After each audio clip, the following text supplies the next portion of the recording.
Kung nanghihina ka ngayon, palalakasin ka ng video na ito. Huminga ng malalim. Ang lahat ay magiging okay. Ang lahat ay maaayos. Ang lahat ay pupunta ulit sa dati o kaya magbabago. Sa pagbabagong yun ay di mo sure.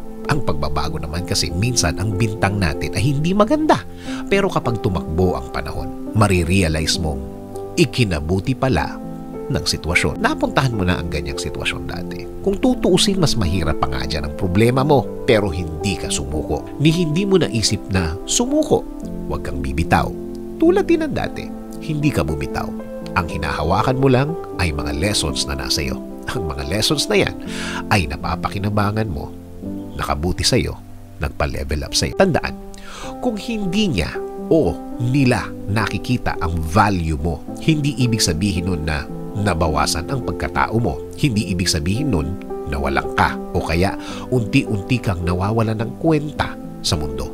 Hindi ang mga iniisip nila o mga sinasabi nila ang magdidikta ng dapat maging ikaw. Nakatingin ang Diyos sa iyo at babaguhin na niya ang sitwasyon mo. Oo naman, hindi naman siya tumitigil sa pagtingin ng kapakanan natin. Ang ikabubuti natin, priority niya yan. Lagi niyang iniisip yan.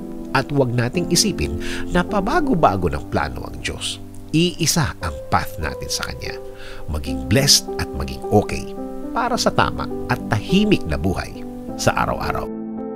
Baka kasi masyado ka ng hard sa sarili mo. Meaning, talagang pinipiga mo ang sarili mo. Relax lang. Pag napagod, magpahinga. Huwag susuko at laban ulit. Ulitin ko, kapag napagod, magpahinga, tapos laban ulit. Makikita mo, pagdating ng araw, ikaw ang makikinabang ng mga panahong pinili mo na hindi sumuko at makikita mong nakangiti na din ang Diyos sa hindi mo pagsuko. Narinig mo na siguro yung line na, I will do my best and God will do the rest. See? Partner mo ang Diyos sa pagharap mo sa mga problema mo ngayon na nagpapabigat. Kasi di mo naman talaga alam kung nagsimula na ang Diyos sa pag-ayos ng mga problema. Hindi naman ibig sabihin na wala kang nakikita. Walang nangyayari. Di ba naman, ang pinakamagandang view ay sa tuktok ng bundok. Bundok na inakyat mo, bundok na hindi mo sinukuan, bundok na kahit kailan, hindi mo pinansin ang mga sugat na dahil sa mga sanga na nakaharang. Ang gusto mo pa din ay makita ang tuktok ng bundok na yon. Andun sa dulo, andun sa tuktok, ang produkto ng hindi mo pagsuko ngayon.